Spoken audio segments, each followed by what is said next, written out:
Assalamualaikum warahmatullahi wabarakatuh. Alhamdulillahi rabbil alamin wa bihi nasta'in ala umuri dunya waddin. Wassalatu wassalamu ala asyrafil anbiya'i wal mursalin sayyidina wa habibina wa syafi'ina wa qurrati a'yunina Muhammadin sallallahu alaihi wa ala alihi wa sahbihi wa sallam. Subhanaka la ilma lana illa ma 'allamtana innaka antal alimul hakim. Rabbi zidna ilma warzuqna fahman. Amin amin ya rabbal alamin. Allahumma inna nas'aluka ilman ladunni wal mashrab as-safi al-haniya wa hab ya ghani. Allahumma inna nas'aluka ilman ladunni wal mashrab as-safi al-haniya wa hab ya ghani. Allahumma inna nas'aluka ilman ladunni wal mashrab as-safi al-haniya wa hab ya ghani. Alhamdulillah thumma alhamdulillah. Limpahan syukur bersama-sama mari kita panjatkan kehadirat Allah Subhanahu wa taala yang mengumpulkan kita pada siang hari menjelang siang ini di tempat yang penuh dengan kebaikan, penuh dengan keberkahan, di Pondok Pesantren Al-Wasatiyah. Alhamdulillah, pimpinan dari Al-Mukarramah Ustadzah Haji Naimah, mudah-mudahan Allah Subhanahu wa taala panjangkan umurnya, Allah sehatkan badannya, beserta segenap anak, keturunan dan segenap para mantu-mantunya dan keluarganya, mudah-mudahan selalu dipelihara, dijaga oleh Allah Subhanahu wa taala. Amin amin ya rabbal alamin.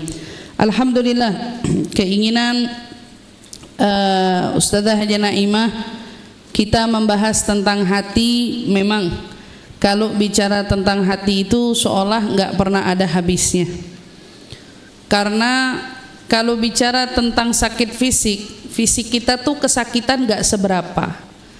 Tapi kalau bicara tentang sakit hati, hampir setiap hari kita ngerasain sakit hati luar biasa. Badan kita jarang kecubit, tapi hati sering kecubit. Badan kita ini jarang kesenggol, tapi kalau hati kita gampang banget kesenggol. Segala sesuatunya pokoknya tentang hati itu pasti akan jauh lebih dirasa. Secara hati itu tempatnya di dalam kita. Hati itu dibawa kemana-mana sama kita. Dan semuanya terlibat oleh setiap gerak-gerik kita. Makanya hati itu adalah modal utama untuk kita jaga sebaik-baiknya. Oleh karena itu ibu-ibu yang dirahmati Allah, kalau bicara tentang teruntuk hati yang patah, saya yakin ibu-ibu di sini hatinya belum sampai patah. Ada nggak hatinya yang patah di sini? Enggak ya, insya Allah hatinya nggak ada yang sampai patah. Tapi kita sering nggak dengar perumpamaan orang hatinya hancur berkeping-keping. Suka nggak kita dengar perumpamaan kayak gitu?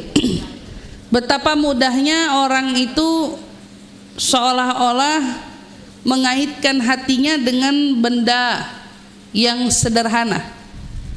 Jadi kalau dia sakit hati, hancurnya berkeping-keping. Kalau dia sakit hati, remuk. Kalau ibarat kaca, ini tempered glass kayaknya.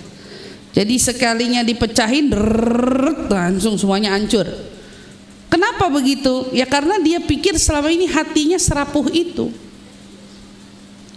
Oleh karena itu kita sebagai manusia, pertama yang perlu kita harus ingat, kita dikasih hati sama Allah semuanya sama.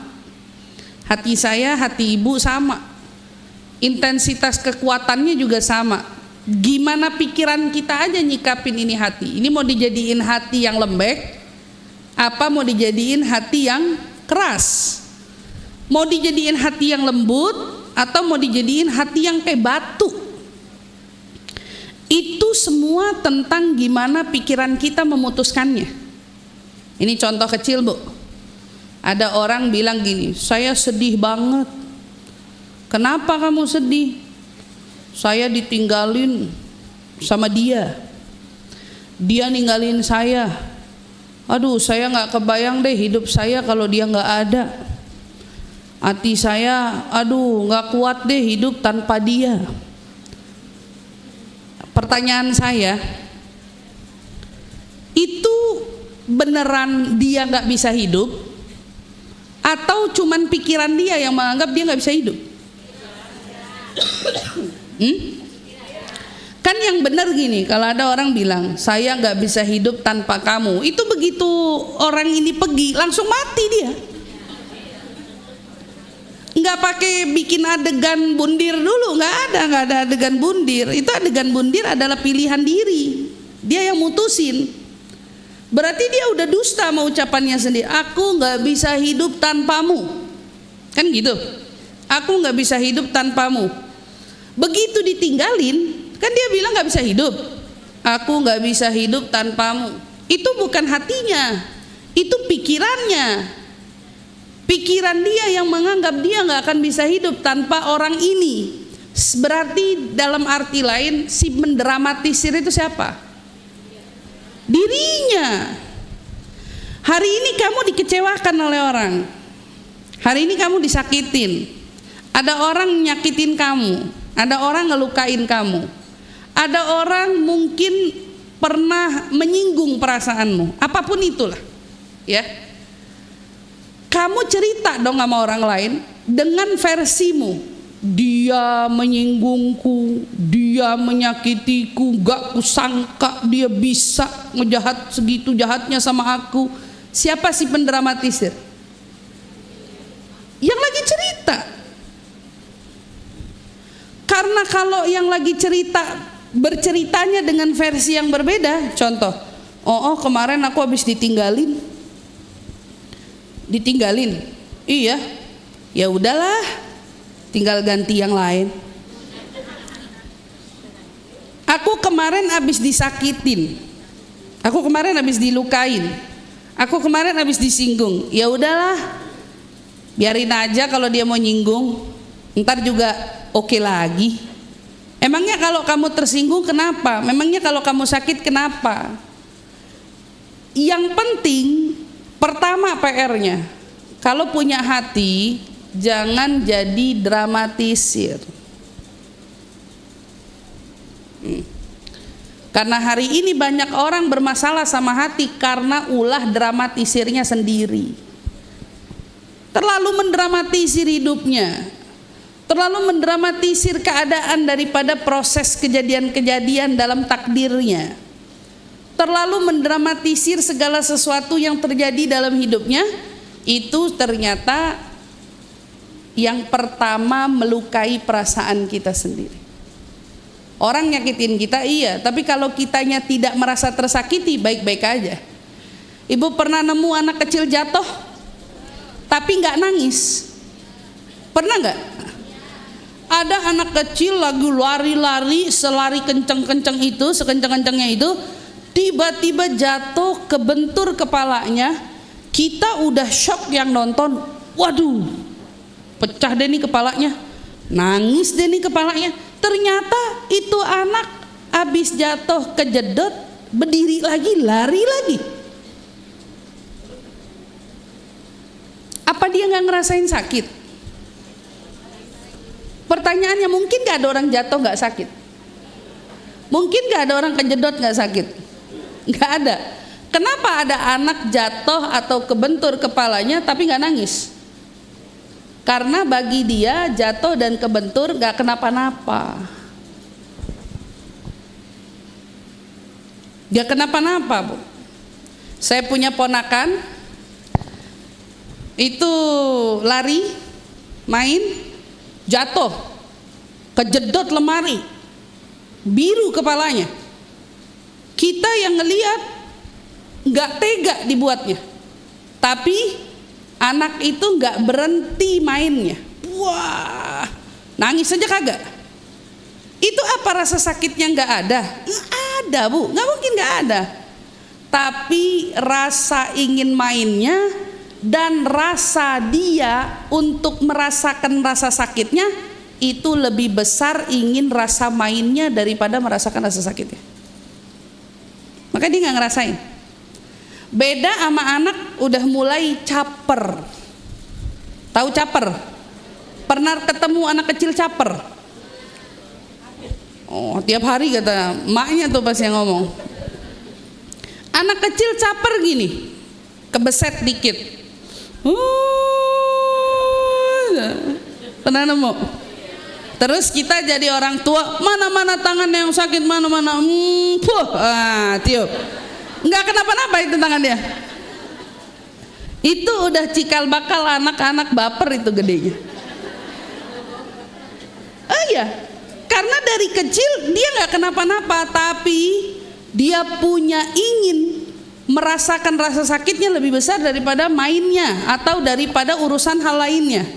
Ibu tahu nggak, orang yang hari ini kita temukan dengan sejuta kesedihannya itu bisa antara dua anak tadi. Bisa si baper, bisa bukan. Perbandingannya sederhana. Ibu selama ini nyikapin hidup ini, ibu nganggapnya hidup ibu sedih mulu, atau ibu nganggap hidup ibu ini penuh makna dan penuh arti. Maka ingat pesan Nabi SAW. Ala inna fil jasadi mudghah, idza saluha jasad, ya kalau saluha katanya kalau ini benar, salahat salahal jasad kullu, wa idza fasadat fasadal jasadu kullu, ala wahiyal qalb. Itu kan hadis. Nabi bilang apa? Di tubuh kita ada segumpal kecil. Kalau dia benar, semua badan benar. Kalau dari awal dianya udah ngaco, ini yang segumpal ini, maka semua tubuh kita pasti ngaco, pasti rusak. Ala apa? Apa itu semua? Al-galbu, hati kita. Lihat dampaknya. Ini hati kalau benar, semuanya benar. Cara pandang kita benar, cara mendengar kita benar, cara ucap kita benar, cara gerak kita benar. Tapi konteksnya apa? Kalau hatimu benar. Jadi Bu, ada orang punya mata, yang satu mata lebah, yang satu mata lalat. Pernah dengar istilah begitu? Adik-adik pernah dengar istilah mata lebah, mata lalat? Nah, kalau belum dengar saya kira-kira gini. Mata lebah, pernah kita lihat lebah itu kalau di taman kerjaannya nyarinya bunga. Dia kalau terbang yang dicari bunga. Ada bunga dia akan berhenti hinggap di sana. Beda sama lalat. Lalat mau dimanapun tempatnya, hatta dia ada di kebun, tapi dia ngeriungnya di sampah. Dan dia akan berhentinya di sampah. Dia akan hinggapnya di tempat yang dia anggap kotor, ada bau-bau yang dia suka, dia akan berhenti di situ. Itu lalat. Nah, mata kita nih bisa jadi mata lebah, bisa jadi mata lalat. Kalau kita punya mata lebah gimana? Berarti kalau ngelihat apa-apa baik aja, bagus aja, ya. Ngelihat ini bagus aja di mata kita. Suami cemberut, kata kita cakep banget gitu. Padahal lagi cemberut. Kalau yang lagi belajar nih, yang sekolah-sekolah, duh Bu Guru serem banget mukanya, kayaknya mau ngamuk nih. Enggak. Tapi kalau matanya mata lebah, dia ngelihatnya, ya Allah, untung aku punya guru kayak gini modelnya. Baik matanya. Ibu-ibu ngelihat anaknya gimana? Biasanya anaknya megelin di mata dia. Tapi kalau dia punya matanya itu mata lebah, maka setiap kali dia ngelihat anaknya, ya Allah, terima kasih telah menganugerahkan aku anak-anak yang soleh-solehah, yang baik-baik, yang cantik-cantik, yang tampan-tampan. Udah matanya dikasih mata. Kenapa? Karena dia lihatnya bunga terus. Tapi ada orang punya mata lalat, lihatnya jelek. Nah, kok bisa ada mata lebah, ada mata lalat? Bisa karena hati. Kalau hatinya baik, matanya baik. Kalau hatinya buruk, matanya buruk. Telinga gitu juga. Ada orang dengar, apa-apa yang didengar jadinya negatif. Negatif mulu. Baru dengar omongan begini, wah, pikirannya udah kemana-mana, asumsinya udah kemana-mana. Ternyata si penentu telinga ini bisa dengar baik buruk itu tergantung hati. Sama Bu, tubuh kita, gerak-gerik kita, perbuatan-perbuatan kita yang membuat perbuatan ini indah, bagus, baik, itu bukan karena kita lihai, bukan karena kita pandai, tapi karena hati kita baik. Pertama, penentunya hati. Hari ini ada dari kita merasa mungkin orang berbuat sesuatu gak baik sama kita. Siapa yang ngelihat orang nyakitin dia? Banyak dong. Ibu-ibu pernah disakitin? Pernah. Pernah dilukain? Pernah dizolimin? Pernah. Kata orang semuanya pernah. Tapi kita lupa bahwa melihat orang dengan cerminan rasa sakit itu, ini orang zolim, ini orang yang suka ngecewain, ini orang yang jahat. Tahu nggak kenapa matamu melihat itu semua? Kenapa bisa? Karena Nabi bilang al-muslim mara'atul muslim. Orang beriman itu cerminannya orang beriman yang lain. Kalau matamu, hatimu, telingamu itu masih menemukan hal buruk, itu sama dengan kamulah si pelaku buruk. Kenapa orang soleh matanya dijaga dari ngelihat maksiat? Kenapa orang soleh telinganya dijaga dari maksiat? Jadi kira-kira pernah gini, ada jalan bareng-bareng sama orang-orang dalam satu rombongan, yang satu ngelihat orang gila nggak pakai baju. Ternyata dari sekian rombongan itu ada beberapa orang yang nggak dikasih lihat. Emang iya, di mana orang gilanya? Kok nggak lihat kita? Pernah nggak sih kita bertanya-tanya, kok ada yang diliatin, kok ada yang nggak? Ketika kamu ngelihat ada orang berbuat jahat sama kamu, berarti kamu lihat perbuatan dia kan? Kenapa Allah tunjukin dia buruk sama kamu? Kenapa Allah kasih kita lihat orang-orang itu berbuat zalim sama kita? Karena Allah mau ngajarin kita untuk tidak seperti mereka. Jadi kalau orang zalim ya jangan dibalas zalim lagi.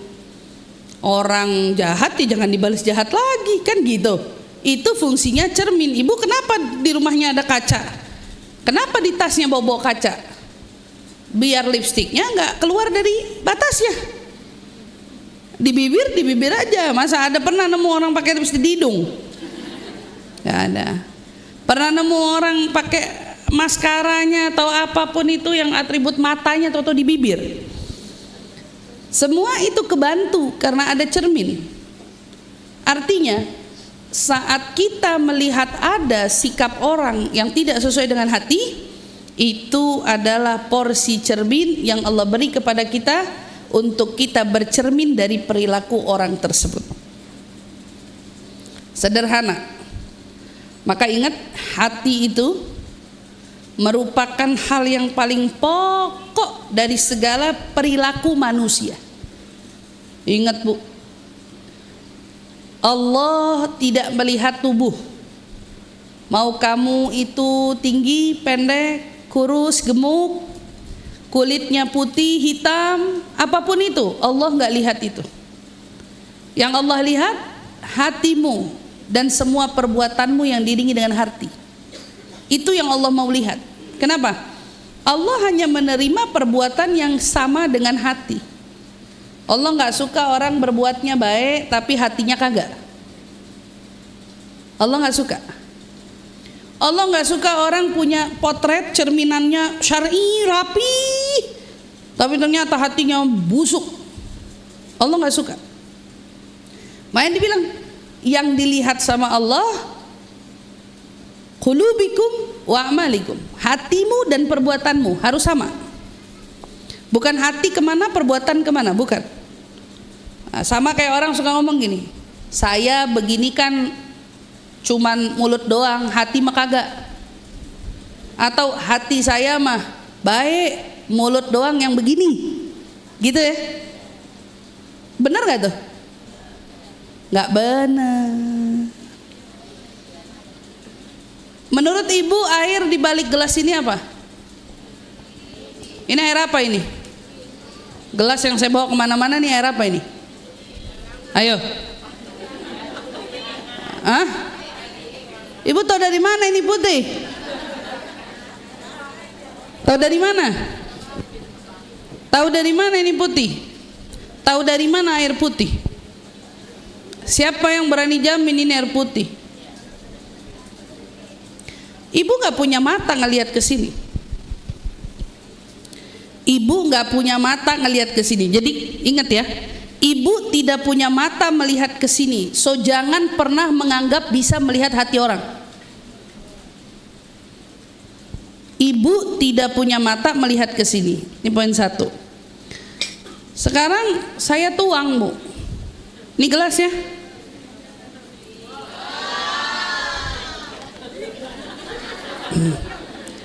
Airnya apa?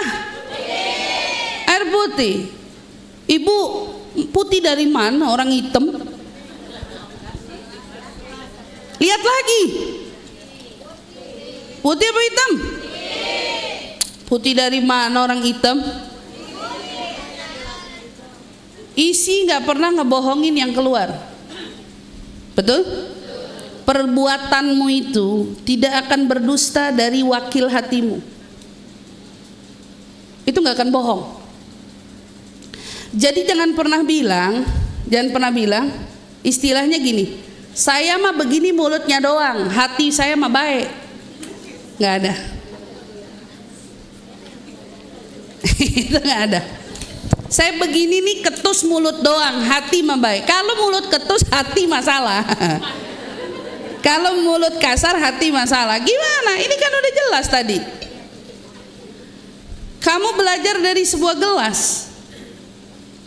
Berhenti menghakimi orang, apalagi hatinya, atas dasar sesuatu yang kamu gak lihat.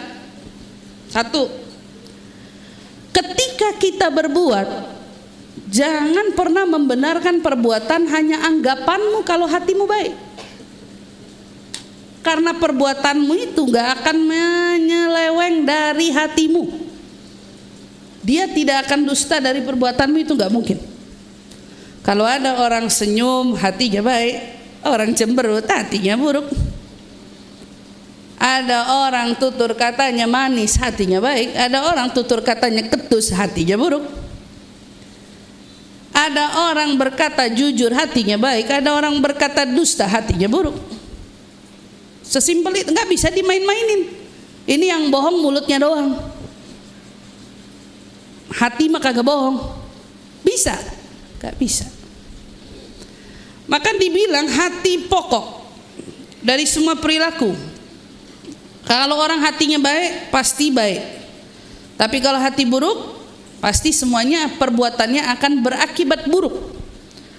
Ya, akan berakibat buruk pada dirinya dan pada manusia lainnya. Maka di sini penting banget kita perlu menjaga hati. Berarti Bu, kalau ditanya PR sebelum ngomongin tentang orang kenapa hatinya terluka, sebelum bikin hatimu mudah patah dan terluka, PR-mu adalah menjaga hatimu sekuat tenaga untuk tidak menjadi hati yang rapuh dan mudah terluka. Apalagi bila mana itu terluka karena orang yang tidak benar-benar layak untuk melukaimu. Kita ini yang kasih nikmat Allah, yang kasih hidup Allah, yang kasih semua kesempatan yang ada pada diri kita dan hidup kita ini Allah. Kita banyak berhutang sama Allah, tapi kita tidak berhutang sama manusia. Enggak. Banyak orang pundaknya terbebani oleh hutang budi, tapi tak ada satupun yang terbebani oleh kelembutan dan kasih sayang Allah kepada dirinya.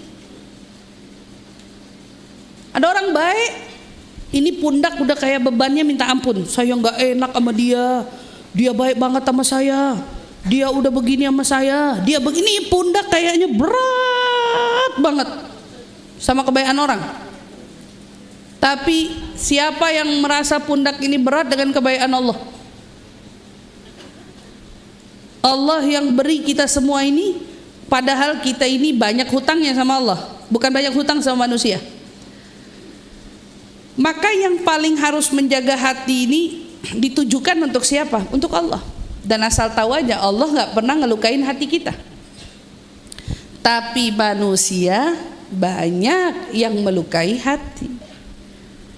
Bukan manusia yang salah, tapi hati kita yang terlalu mudah merasa terlukai. Jadi saya bilang, Bu, kita tuh bukan nabi, bukan malaikat. Sekelas nabi aja disakitin. Bahkan sikap menyakitkan nabi itu lebih dahsyat dari kita. Kenapa nabi tidak merasa pedang yang ditujukan kepadanya sebagai pedang? Pernah dengar gak, Bu, kisah nabi lagi istirahat di waktu siang? Di tengah-tengah istirahat kedatangan orang, tiba-tiba datang bawa pedang, langsung nantangin pedang itu ke hadapan Nabi. Sahabat-sahabat lagi berteduh di tempat-tempat yang berjauhan, ya, mereka nggak lihat kalau Nabi tiba-tiba tuh didatengin orang udah siap sama pedangnya. Orang ini orang waktu datengin Nabi bawa pedang, ini kan tinggal nusuk ini, ibaratnya ya.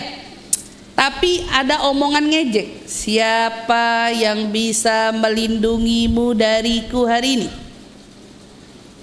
Dia ngomong dengan bahasa gitu, siapa yang bisa melindungimu dariku hari ini? Nabi cuman jawab, Allah yang bisa lindungin saya darimu hari ini. Allah kata Nabi. Itu, Bu, orang ini lagi megang pedang, tangannya gemeteran sampai bikin pedangnya jatuh.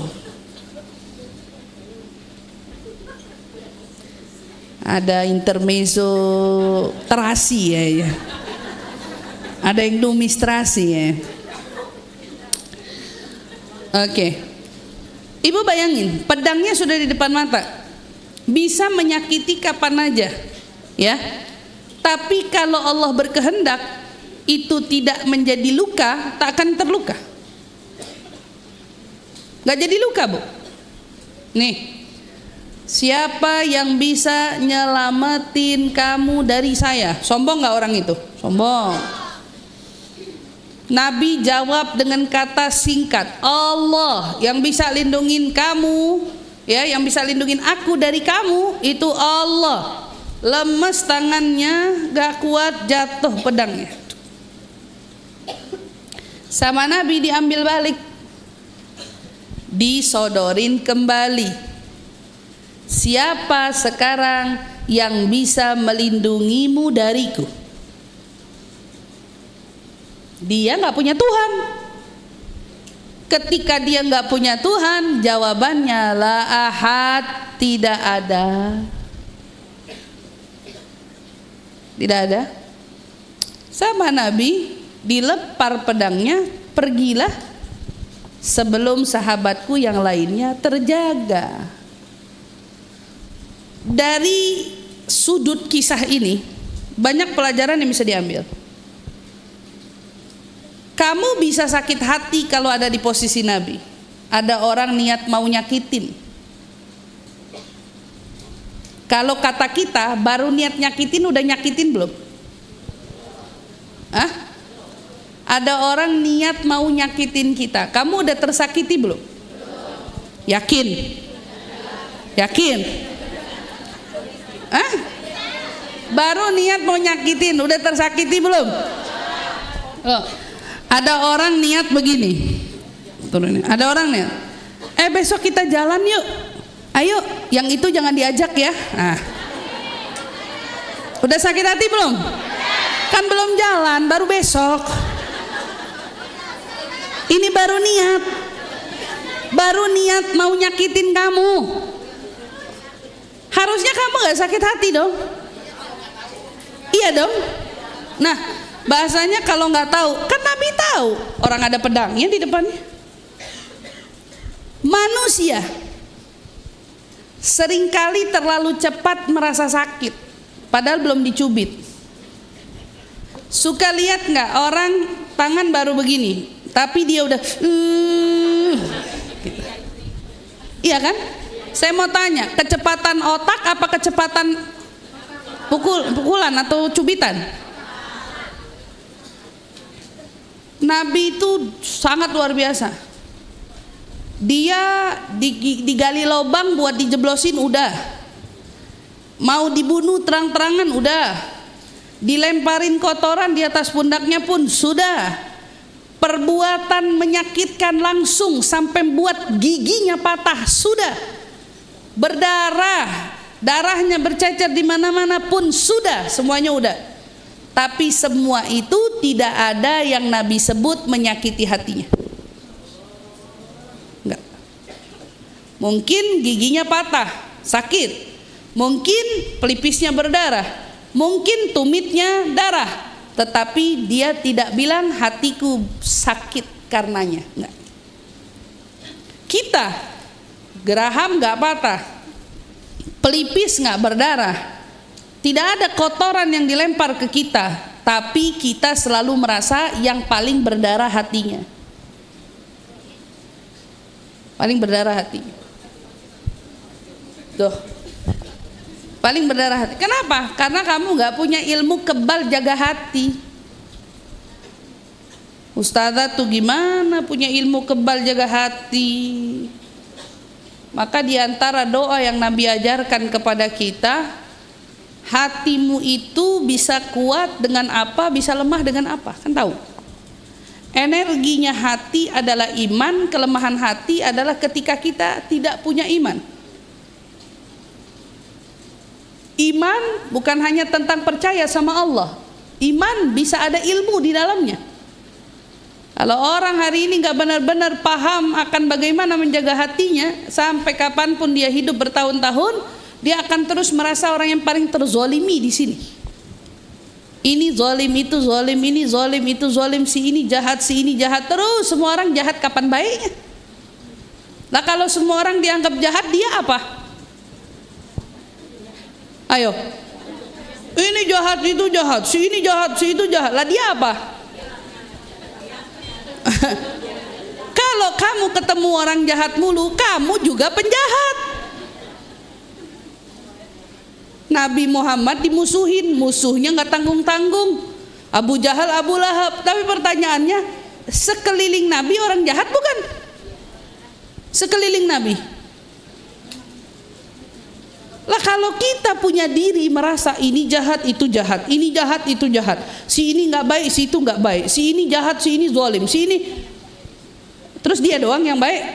Nggak mungkin orang baik dikelilingin orang jahat, nggak mungkin. Hati-hati. Maka Rasulullah SAW tahu tentang hati manusia ini berada dalam genggaman Allah. Ada di jari jemarinya Allah. Allah bisa membolak-balikkan hati kita. Allah bisa membuat hati kita rapuh serapuh-rapuhnya. Allah juga bisa membuat hati kita kuat sekuat-kuatnya. Allah juga mampu membuat hati kita itu, ya, hati kita sangat-sangat dengan prima. Allah juga bisa membuat hati kita betul-betul lemah tak berdaya. Kuasanya ada di mana? Ada di Allah. Maka yang paling pertama harus kita minta kepada Allah, Allahumma ya mugallibal qulub, habbit qalbi ala dinak. Ya Allah, tolong sabit, tetapkan, kuatkan hatiku ini untuk iman kepadamu, untuk terus meyakini akan agamamu ya Allah. Kenapa? Hati kita untuk urusan iman aja Allah yang bisa bolak-balik, apalagi urusan perasaan. Pernah nggak sih ibu ketika sedang merasa tersakiti, Ibu lalu termenung. Tapi merenungnya itu bukan merenung sebagai orang yang paling terzolimi, tapi merenungnya, ya Allah, apa yang ingin kau ajarkan untukku? Kenapa kau buat aku merasakan rasa sakit sedalam ini? Pernah gak tuh kita nanya begitu? Jadi ketika ada orang merasa tersakiti karena perpisahan, misal ya Bu ya, berpisah sama pasangan atau sama anak atau sama siapapun, rasanya kan sakit. Tidak ada rasanya enak tuh, nggak ada. Nah, ketika kita dalam rasa sakit seperti itu, kita kan akan menangis. Paling enak tuh kalau lagi kayak gitu, kalau kata anak-anak remaja sekarang, enaknya dengerin lagu galau gitu. Ya, biar terbawa semakin hanyut gitu dalam perasaan gitu. Dengerin lagu galau atau merasakan betul-betul rasa yang bercampur aduk nih, perasaan yang nggak enak ini gitu, kononnya lah ya. Nah tapi Bu, pernah nggak sih kita bertanya sama diri kita, ya Allah, rasa sakit apa ini yang ingin kau ajarkan padaku? Kenapa kau buat aku merasakan rasa sedalam ini, sesakit ini? Apa ada yang ingin kau beritahu kepadaku? Ada yang ingin kau ajarkan padaku? Apa? Makanya ulama itu nggak pernah melihat kemasan ujian dengan musibah atau rasa sakit. Contoh kecilnya gini dah. Ada orang nanya sama siapa? Sama Majnun. Ibu tahu Majnun? Tahu nggak? Majnun. Qais. Ya, Majnun. Ada yang nanya sama Majnun, "Hei Majnun, kamu sakit hati nggak sih sama keluarganya Laila? Kan gara-gara keluarganya kamu jadi nggak bisa bersatu. Toh kan keluarganya yang nggak restuin kamu, keluarganya yang kagak relain kamu.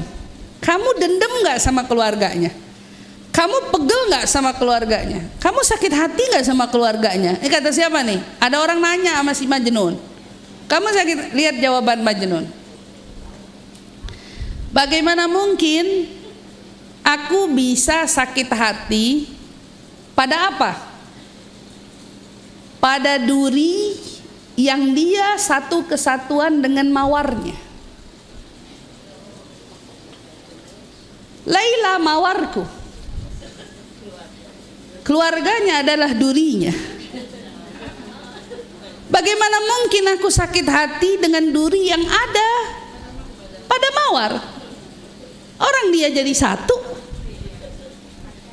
Lihat tuh, dia nggak mau sakit hati sama keluarganya Laila, karena kata dia, lah keluarganya orang jadi satu sama dia. Ini konsekuensi saya jatuh cinta sama dia. Aku cinta mawarnya, ternyata di mawar ada durinya. Mawar yang begitu indah, bahkan seringkali dijadikan bunga sebagai lambang cinta, itu tidak lepas dari duri. Nggak lepas dari duri. Nah, ini belajar cinta dari orang-orang yang paling paham cinta. Kita dikasih rasa sakit, Allah ngajarin sesuatu. Dikasih rasa sedih, Allah ngajarin sesuatu. Dikasih rasa kesel, Allah ngajarin sesuatu. Di setiap rasa yang kita rasa ada pelajaran berharga yang Allah sedang kenalkan untuk kita. Maka jangan tergesa-gesa untuk merasa keberatan dengan rasa ini semua. Apa sih sedih ini? Bisa gak sih hidupku gak pakai sedih-sedih? Bisa gak sih hidupku gak begini terus? Bisa gak sih hidupku bahagia aja? Dan seterusnya. Semuanya ada pelajaran. Maka Rasul SAW minta kita memperkuat keyakinan dalam berdoa bahwa hati kita ada dalam genggaman Dia. Maka di sini kita perlu ingat bahwa hati kita itu kuat kalau kita berbuat taat, hati kita lemah ketika kita melakukan maksiat. Jadi mohon maaf Bu, kalau misalnya hari ini kita mau bilang, saya kenapa ya punya hati rapuh? Jawabannya sederhana. Mungkin, ada mungkin Bu, mungkin hatimu belum betul-betul terpenuhi taatnya. Karena bila hatimu sungguh-sungguh terpenuhi dan tercukupi taatnya, hatimu akan jauh dari kesedihan. Ada orang bertanya, bukankah sumpek itu bisa menggugurkan dosa dan meninggikan derajat? Betul. Tapi ada juga sumpek yang menjadi musibah dari Allah untuk kita. Apa yang membedakan sumpek yang bikin dosa terhapus dan apa yang bedain sumpek yang bikin dosa kita jadi nambah? Jawabannya sederhana. Lihat aja, kalau sumpek kamu larinya kemana? Kemana larinya? Kalau lagi galau, larinya kemana? Kalau lagi suntuk, larinya kemana? Yang suntuk, yang sumpek larinya ibadah, berarti sumpeknya ngapusin dosa.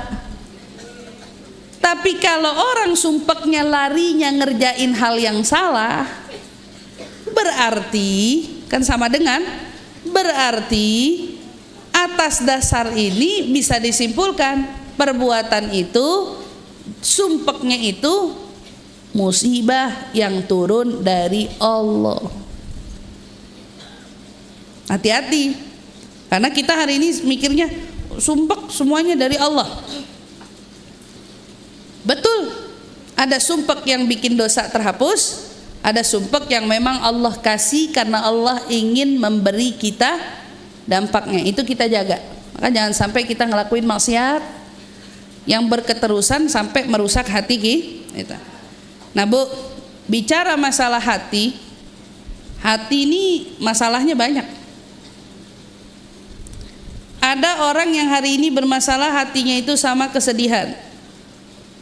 Ada orang yang bermasalah dengan hatinya karena kekecewaan. Ada orang yang bermasalah dengan hatinya karena kekhawatiran, bimbang, takut, cemas, gelisah, semuanya. Semua masalah hati ini, semua sedih, kecewa, sakit, khawatir, bimbang, cemas, gelisah, takut. Pertama, kita harus ingat satu, bahwa semua yang menyangkut hati ujian dari Allah. Ada orang yang lulus, ada orang yang tidak. Ibu, kita urutin setidaknya dari kisah-kisah Nabi terdahulu sebelum Nabi Muhammad ya.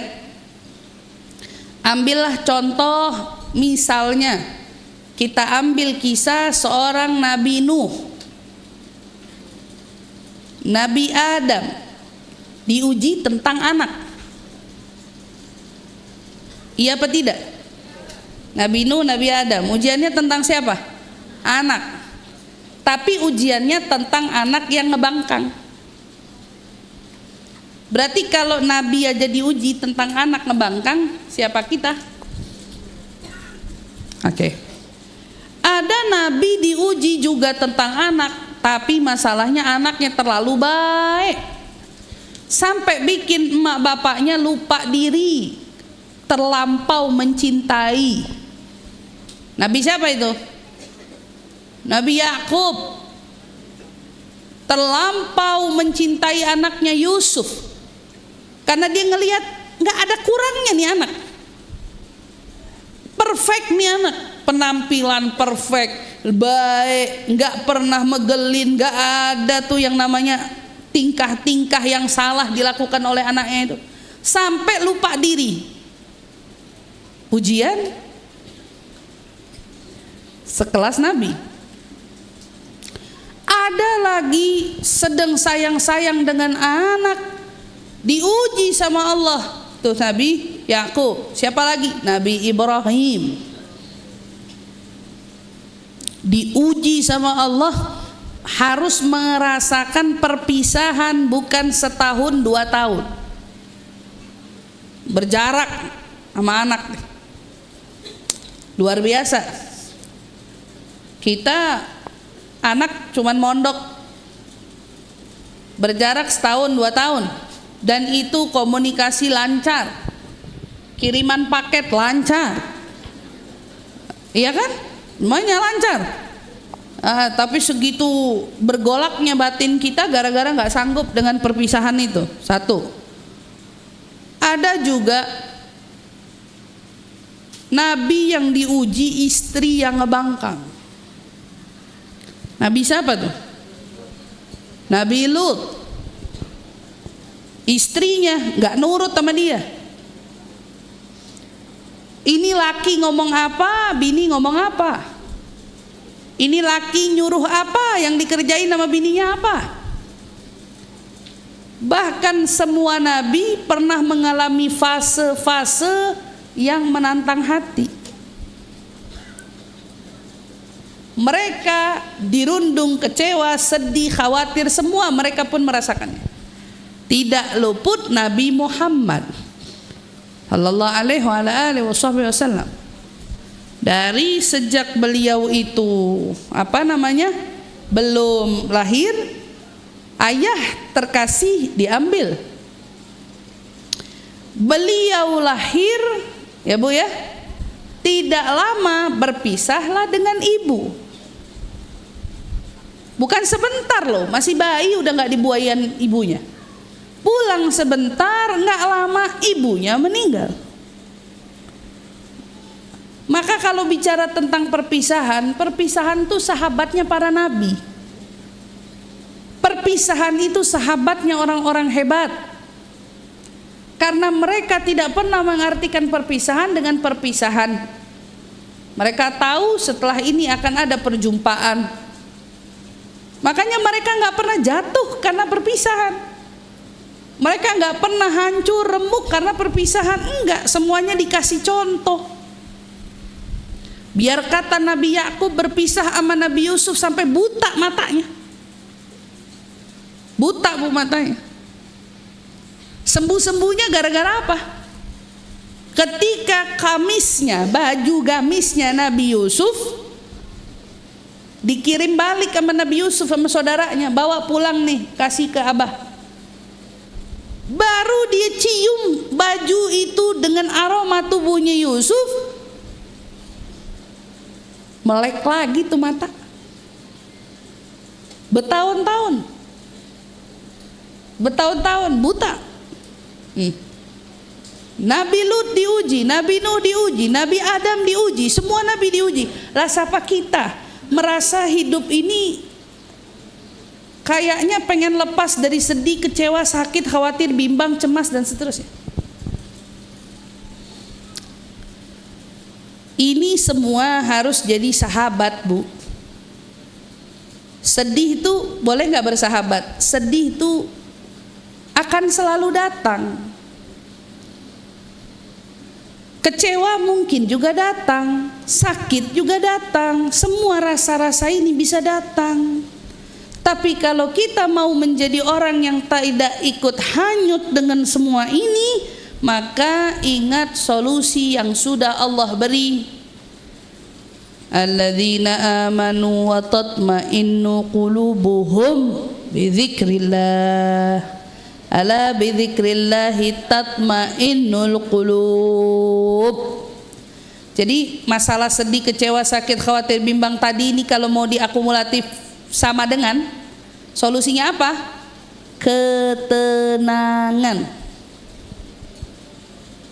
Bukan kebahagiaan loh. Karena kebahagiaan itu sifatnya tidak permanen seringkali. Seneng, happy, habis gitu udah kan. Orang ketawa bisa terus-terusan nggak? Ibu pernah ketawa dari pagi sampai malam? Hah? Kram ya pipi kita ya. Bang ketawa terus, orang lagi ngumpul sejam ketawa terus aja, pipi kita kram semua. Iya. Tapi kalau ketenangan itu dibutuhkan setiap saat dan setiap waktu. Dalam marah kita butuh tenang. Dalam sedih kita butuh tenang. Dalam kecewa kita butuh tenang. Dalam gelisah kita butuh tenang. Dalam takut kita butuh tenang. Bahkan dalam bahagia pun kita butuh tenang. Bahagia bisa hilang, tapi ketenangan yang paling mahal. Maka kalau ditanya tentang hati hari ini, ya Allah, ini hati mau diapain aja? Ada orang hari ini mau nyakitin sesakit apa? Ada orang hari ini mau bikin hancur sehancur apa? Asal kamu punya kuncinya, tetap jaga hatimu dalam tenang, tidak akan pernah ada yang bisa mengobrak-abrik hatimu walau sesaat pun juga. Ya. Saya mau ditinggalin. Ala bidzikrillahi tatmainnul qulub. Selagi Allah tidak meninggalkanku, aku akan baik-baik saja.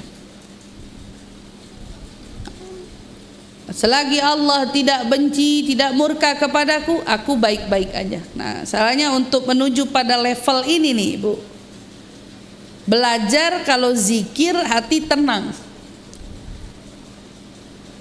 Kita seringnya ngelewat loncat, tahu Bu? Hati tenangnya loncat.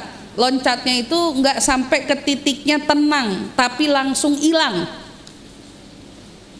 Makanya kalau lagi baca zikir, tidur. Tahu, kita belum ngerasain tenangnya, tapi langsung loncat tidur. Kalau bahasa orang bilang ngefly-nya kagak, langsung pingsan iya. Jadi nggak ngerasain, enggak. Kayak kemarin saya ke dokter, ada tindakan, pokoknya harus dibius lah tindakannya. Pas lagi mau dibius kan saya ngomong kan, bentar lagi saya hilang nih, bentar lagi hilang nih. Kita nggak pernah benar-benar bisa ngerasain enaknya ada di titik ngambang, nggak. Tahu-tahu tidur. Kalau bicara tatmainnul qulub, hati tenang, kamu ada di levelnya apa? Kamu melek, tapi kamu berada di titik tenang. Ini yang dikejar sama orang beriman. Gimana tuh caranya? Ini yang disebut hari ini ilmunya. Ilmunya apa, Bu? Menjaga gelombang otak kita. Anak-anak sekolahan pasti mulai paham. Ibu-ibu yang sering hadir atau mungkin suka ikut-ikut kajian psikolog dan lain sebagainya, ini pasti paham gelombang otak kita. Kalau gelombang otaknya lagi itu hektik. Ibu mau di puncak sekalipun hektik. Kau hektik, kacau. Gak ada tumak ninahnya, gak enak. Pernah pergi ke puncak sama rombongan orang berisik. Berisik banget. Cetat-cetut foto-foto video, cetat-cetut video mah. Ini kapan nikmatin air gemercik-gemercik air, gak kedengeran. Karena berisik sama suaranya. Lah tujuan orang ke situ kan nyari suaranya. Kita sampai puter-puter di YouTube suaranya. Suara burung, suara air. Kita udah nyampe ke airnya, suara kita yang paling kenceng. Ngoceh mulu nggak dapet tenangnya, nggak dapet, nggak enak. Pergi lagi lihat gunung, orang udah pandangin gunung, ya Allah cakep banget, udaranya udah dingin, udah ngedukung. Makan mulu. Wah. Kita makan mulu. Iya, nggak dapat lagi feelnya, susah banget dapat. Sampai ke situ, mau ngerasain begitu aja setengah mati. Ini baru urusan perkara puncak, perkara gunung yang katanya bisa menenangkan atau menurunkan gelombang otak kita. Itu Allah sudah kasih solusi dari zikir. Tapi kenapa zikir kita nggak pernah efektif? Karena kita selama ini berzikir nggak benar-benar zikir. Ini contoh kecil. Kita hadir kajian, rame-rame kita bebacaan ya Bu ya. Tapi kan nggak semuanya ikut baca. Ada yang sibuk dengan gadgetnya, atau ada yang sibuk dengan ceritanya, atau ada yang sibuk dengan semua kegiatan-kegiatan lainnya. Bahkan ada yang nggak connect, ini lagi baca apa sih? Bahkan ada yang sampai nggak connect kayak gitu. Lagi mana mau zikir itu punya pengaruh buat dia. Dan anehnya orang selalu menanti-nanti efek dari zikir itu instan. Jadi kayak gini, saya udah zikir tapi saya nggak tenang-tenang juga. Bu, ibu nge-gym aja, ikut pelatihan apapun itu, bisa nggak 1 hari instan? Nggak akan ada efek apapun yang ibu rasa kalau ibu tidak melakukannya konsisten. Zikir pun begitu. Bagaimana zikir itu bisa ngefek ke kita kalau nggak dikerjakan secara konsisten? Sholat kita waktu aja belum konsisten, bilangan rokaatnya mungkin juga belum konsisten, bacaan yang dibaca juga terbilang nggak konsisten. Terus dari situ kita nungguin kapan sih saya sholat khusyuk, kapan sih saya dzikiran itu baca subhanallah walhamdulillah wala ilaha illallah wallahu, ada rasanya. Kapan, kalau ditanya kapan, ketika kamu bisa bacanya dengan konsisten dan diiringi dengan kamu betul-betul paham apa manfaatnya baca itu, khasiatnya, artinya apa. Banyak orang yang baca ini baca itu tapi artinya nggak paham, pahalanya nggak paham, tujuannya apa nggak paham. Siapa yang bisa menghadirkan ketenangan dari buah zikir kalau kamu baca apa aja kamu nggak paham? Itu gimana, Bu? Di kota Hadramut ada seorang ulama, ya, ada seorang ulama namanya Al Habib Abu Bakar As-Sakran. Habib Abu Bakar Sakran ini nggak tiba-tiba dikasih julukan Abu Bakar Sakran, tapi dia mendapatkan julukan Abu Bakar Sakran itu karena ada karenanya, karena dia dianggap sebagai orang yang mabuk kepayang oleh Allah. Dia dibikin kayak orang mabuk kepayang cintanya sama Allah. Nah, singkat cerita, satu waktu beliau pernah sakit, Bu. Zaman dahulu kala, kalau ibu mundur ngelihat ilmu metodologi pengobatan Islam kala dulu itu, ibu bakal nemuin, Bu, pisau-pisau bedah, alat ala kadarnya ilmu kedokteran Islam di masa-masa dahulu ya. Waduh, pokoknya kita kalau nengok nih, itu museumnya sampai sekarang ada di Damaskus di Suriah. Itu kita kaget, kok bisa? Ini pisau bedah loh. Berarti zaman dulu orang Islam kalau kenapa-napa dibedah sama ini. Iya, dibedah apanya yang perlu dibedah? Pisaunya, ya Allah, Allah aja yang tahu. Kita ngilu ngelihatnya. Subhanallah. Tapi itu pengobatan dulu. Itu jadi salah satu metode kemajuan kedokterannya umat Islam. Singkat cerita, masa itu belum ada anestesi. Kita sepakat ya.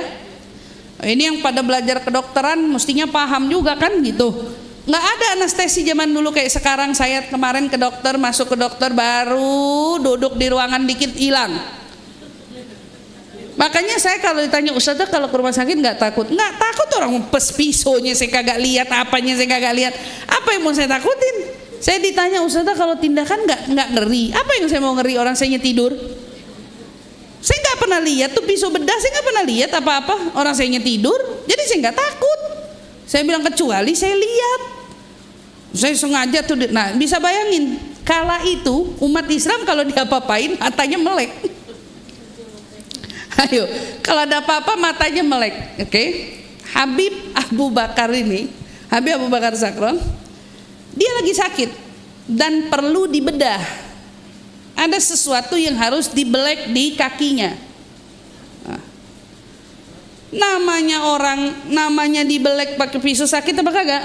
Sakit, Bu, nggak ada nggak sakit. Nah, Dia bilang, boleh kamu lakukan itu dengan syarat kalau saya udah takbiratul ihram sholat. Jadi biarin saya takbiratul ihram dulu, entah kalau saya udah takbiratul ihram kerjain yang kamu mau kerjain. Kenapa tuh bisa begitu? Karena ketika dia sudah masuk ke sholat, dia udah di gelombang alfa yang paling bawah, tenang dan dianya sholat, nggak butuh anestesi. Itu dia. Kalau kita nggak tahu, kalau kita alfa lagi teta kali ya, apa tuh namanya saya nggak tahu, yang sampai benar-benar hilang. Lagi duduk lagi ngaji, baca Bismillahirrahmanirrahim, Yasin wal Qur'anil Hakim. Itu sudah dalam banget ya kayaknya, udah ngilang tuh. Anak-anak santri nih biasanya. Anak-anak santri kalau lagi zikir gitu tuh hilang dia. Enak banget gitu ya. Padahal sebentar lagi tuh mau hampir naik magom, kepulesan tapi sampai hilang. Padahal ketika kamu betul-betul bisa memaknai ilmu ini perlu belajar ya Bu. Saya katakan tidak ada yang bisa sampai di levelnya ala bidzikrillahi tatmainnul qulub kecuali belajar. Ada yang belajarnya melalui pernafasan, ada yang belajar itu melalui dari bagaimana memahami intisari dari zikirnya, ada yang memahaminya dari berbagai macam cara. Kalau kita nggak belajar itu, kita mau zikir-zikir aja, insya Allah saya zikir ala bidzikrillah tatmainnul qulub. Pantas ada orang sumpah, frustasi, stres, megangin tasbih. Ketika tekanan frustasinya semakin menekan dia malah lepas tasbihnya. Kata dia nggak ngefek apa-apa. Akhirnya dia lari kemana? Obat. Dia pergi. Entah itu psikiater, entah itu kemana, obat dicari. Maka ibu-ibu yang dirahmati Allah, kita mau jaga diri kita semua dari perkara tersebut. Ini zikir bisa menenangkan. Allah sudah berkata demikian, tinggal kitanya. Nah, tahap-tahap selain zikir ada yang perlu dijaga. Gimana cara ngembangin itu semua pada tubuh ini dan pada hati? Gimana caranya kita zikir tapi rasanya happy? Gimana kita baca Yasin atau baca Maulid atau baca Burdah atau baca apapun ibu di pengajian ini, rasanya hati ibu happy? Atau bagi anak-anak santri ketika dibangunin qiyamul lail bukan sumpek tapi happy? Itu gimana caranya? Ada caranya. Maka yang perlu dilakukan, tumbuhkan hormon bahagianya. Jadi ternyata tubuh kita ada hormon stres, ada hormon bahagia, ada hormon kesedihan, ada hormon kegembiraan. Tinggal pilih mau ngeluarin hormon yang mana. Bahagia katanya. Oh ya, caranya gimana hormon bahagia? Orang yang mau bahagia nggak mungkin mukanya cemberut terus. Karena ketika orang cemberut nyatuin alisnya disatuin, berarti kan beradu alisnya. Itu terus dia beranggapan saya bahagia kok, apalagi kalau ngomongnya saya bahagia alisnya nyatu. Bohong banget. Gak ada itu. Yang perlu ditimbulin apa? Berarti senyum. Jadi Bu, saya selalu ingetin, wabil khusus kepada jamaah saya, ibu begitu melek mata Bu, bangun tidur nih pagi, mau itu qiyamul lail, mau itu subuh, mau itu pagi, Bu kebetulan lagi nggak sholat, bangun pagi, pokoknya setiap kali melek mata itu upayakan membuka mata, langsung berusaha membaca doa hamdalah diiringi dengan senyuman. Sadar nanti kita dikira gila lagi, ngaco lagi. Oh enggak, ibu mesti bersyukur karena ibu dari tidur bangun lagi. Karena ada orang yang tidur nggak bangun lagi, dan itu nikmat dari Allah. Pagi-pagi Ustazah, pagi-pagi bangun lagi Alhamdulillahilladzi ahyana ba'da ma amatana wa ilaihin nusyur. Ya, senyum. Makasih ya Allah, Kau buat aku hari ini bangun lagi, mengawali pagi lagi. Pagi-pagi tuh seringin senyum. Seringin senyum. Pagi itu menentukan seharian. Kalau dari pagi udah cemberut sampai malam mau tidur cemberut. Bener. Tapi kalau dari pagi udah bener senyum, saya jamin sampai malam masih senyum. Sesekali boleh tertawa, tapi tidak terus menerus. Boleh ketawa, tapi nggak terus-terusan. Iya. Jadi ada orang pernah nanya, Ustazah HP-nya ada TikTok? Ada? Di HP saya ada TikTok, ada. Ustazah kalau di TikTok nonton apa? Saya nonton kekonyolan orang. Orang jatuh, orang kepleset, orang kepelintir, orang apa, itu yang saya nonton. Dan saya bisa jadi kalau saya ngajar nih, pagi ngajar, siang ngajar gitu ya. Dan saya healingnya di mobil. Salah satu healingnya cukup buka HP dan cari yang lucu-lucu begitu. Tahu udah selesai. Nanti saya punya tenaga balik lagi. Orang pikir membalikkan energi, ada yang tidur, ada yang, saya nggak bisa tidur. Saya tidur makin lemes. Ya kalau saya di jalanan pagi lanjut sampai siang sampai sore, saya nggak bakal tidur di mobil. Nanti ngapain? Saya cari video lucu-lucu, saya nonton, saya ketawa, saya gembira, selesai. Kalau tidak dengan video itu, saya telepon ponakan saya. Kalau ngomong sama anak kecil nggak mungkin nggak senyum. Sama anak kecil pasti kita nyengir. Sama anak kecil pasti kita ketawa. Sama anak kecil pasti kita senyum lebar. Pokoknya paksa gimana nih muka biar senyum.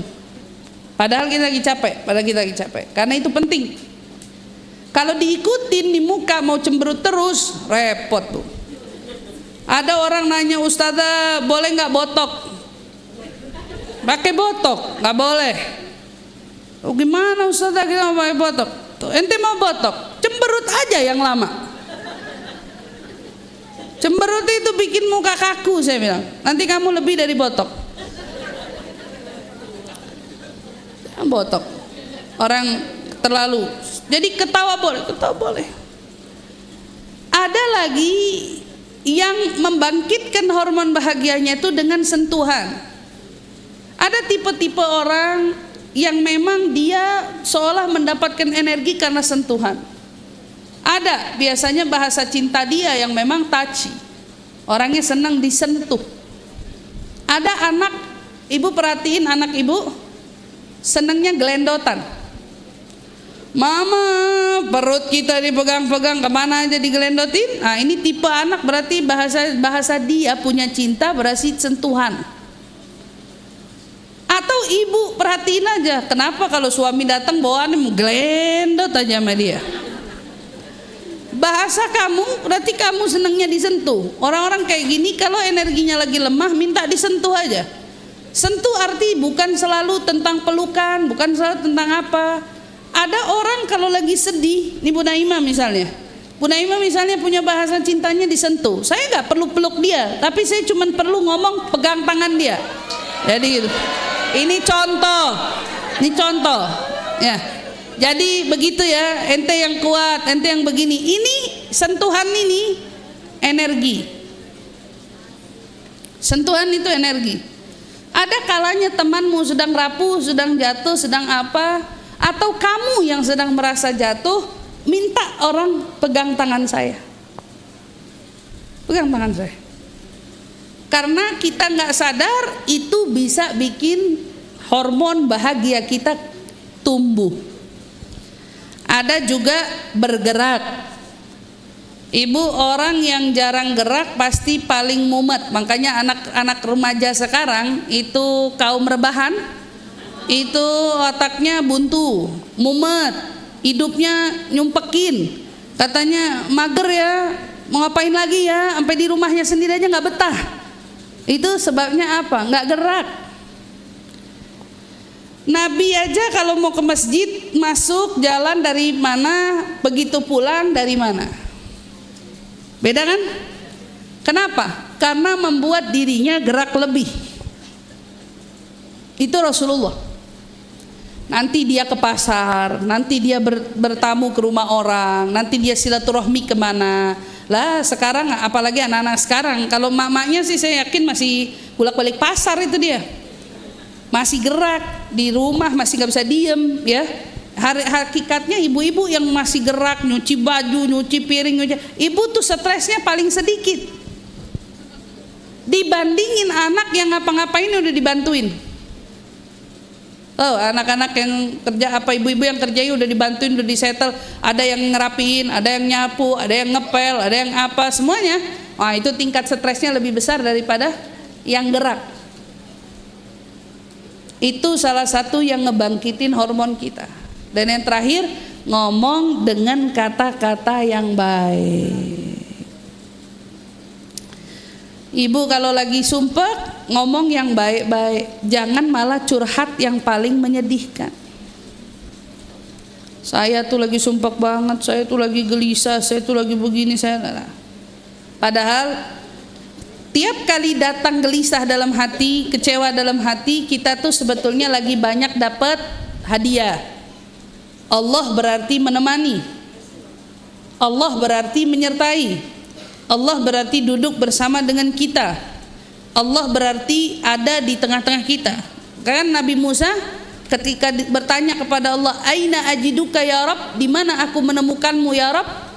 Inda munkasiratu qulubuhum min ajli, cari aku Musa di tengah orang-orang yang hatinya hancur,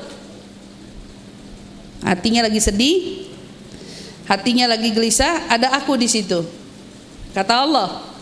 Nah, tapi kalau mereka nggak paham nih maknanya, ini gimana? Padahal ada Allah diabain, ada Allah malah nyarinya yang lain, ada Allah malah pergi ke hal-hal yang lain. Ada masalah tapi bukan ingat Allah, malah mengingat hal-hal yang lain. Lihat pesan cinta Allah, wala tahinu wala tahzanu wa antumul a'launa in kuntum mu'minin. Ingat, ini janji Allah, pesannya Allah kepada kita dengan bahasa cinta. Jangan pernah jadi orang lemah. Ingat ya, jangan pernah bersedih hati. Kedua, apa yang Allah sampaikan? Antumul a'launa, kamu itu orang yang paling tinggi derajatnya ketika kamu menjadi orang yang beriman. Jadi kalau kamu mau jadi orang yang selamat, yang perlu paling harus kamu jaga adalah iman di hatimu semua. Masalah rumah tangga, masalah anak, masalah ekonomi, masalah teman, masalah siapapun itu, Allah bilang wala tahinu wala tahzanu. Jangan kamu lemah, jangan kamu bersedih, wa antumul a'launa in kuntum mu'minin. Kamu orang yang derajatnya tinggi asalkan kamu beriman. Dan janji Allah, man amila sholihan min dzakarin aw untha wa huwa mu'minun falanuhyiyannahu hayatan thayyibah. Siapa dari kita yang beramal soleh, dari laki-laki maupun perempuan, berbuat baik, falanuhyiyannahu, ini janji Allah, maka akan kami berikan untuknya kehidupan yang baik, hayatan thayyibah, hidup yang baik. Kalau ada orang hari ini ngerasa hidupnya berantakan, hidupnya jauh dari kebaikan, hidupnya nggak ada arah dan lain sebagainya, jawabannya sederhana, mungkin nggak kamu belum beramal soleh. Ada orang bilang sakit mental nggak boleh dikaitkan dengan iman. Gimana nggak dikaitin, orang semuanya ada di Al-Quran? Hidup kacau jangan dikaitin sama iman. Nah, semuanya ada di Al-Quran. Siapa yang berbuat baik, laki maupun perempuan, Allah berjanji falanuhyiyannahu hayatan thayyiban, walanajziyannahum ajrahum bi ahsani ma kanu ya'malun. Ini baru urusan akhirat. Ntar di akhirat orang yang beramal soleh saya kasih balasan yang baik. Maka ingat dalam hati kita baik-baik. Kita semua mau selamat. Jadi Bu, dalam hidup kalau mau selamat pegang aja janji Allah. Pokoknya kalau kita merasa hidup kita berantakan, berarti ada tanda kalau kita jauh dari perbuatan baik. Terutama sholat.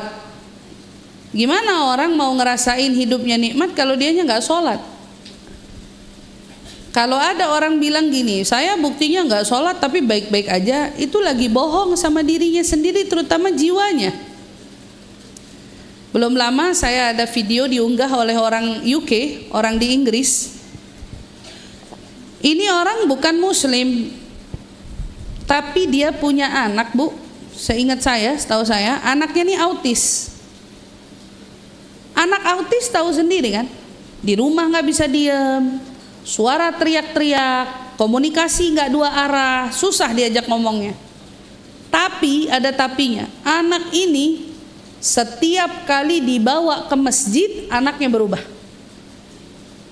Jadi pendiam, jadi aktif, gembira, girang, dan merasakan ketenangan. Anak autis itu kan nggak bisa diam, gerak sana, gerak sini. Tapi kalau lagi di masjid, apalagi ngelihat orang-orang sholat, anak itu bisa menyesuaikan dirinya di tengah-tengah sholat. Bayangin. Dan itu nggak sedikit. Kasus-kasus anak autis yang menemukan kedamaian, ketenangan itu di tengah rumah ibadah, sholat, di masjid, dan seterusnya. Kalau orang yang memiliki sindrom kelainan aja, mengendalikan motorik emosinya, motorik tubuhnya, itu bisa tenang di masjid, apalagi kita yang berakal normal. Hari ini teman-teman kita, teman-teman ibu, kalau ada yang hidupnya merasa kacau, berantakan, gak terarah, ajakin deh pengajian. Ajakin duduk di majelis, ajakin mulutnya berzikir, ajakin hatinya biar cinta dan tertaut sama ilmu, ajakin sholat, ajakin zikiran, ngaji, sholawat. Dia bakal rasain hidupnya berbeda Bu. Dan ibu bisa rasain sendiri itu, karena ini janjinya Allah. Dan kenapa kita perlu memegang janji Allah? Karena Allah sudah memberi kepada kita kunci selamat di akhirat. Kunci selamat itu hanya tentang hati yang selamat. Hari di akhirat, yauma la yanfa' mal wala banun illa man atallaha biqalbin salim. Ingat aja tuh, harta kita, anak-anak kita nanti nggak ada yang berguna. Semua yang kita punya dari apa yang kita dapat hari ini nggak akan ada yang berguna. Satu-satunya perkara yang berguna di akhirat untuk kita, qalbun salim, hati yang selamat, hati yang sehat, hati yang bersih. Dan siapa yang sudah mempunyai itu, maka dialah orang yang akan paling selamat di akhirat nanti. Allahumma rzuqna ya Allah qalbun salim, karuniakan kepada kita semua ya Allah hati yang selamat, amin ya rabbal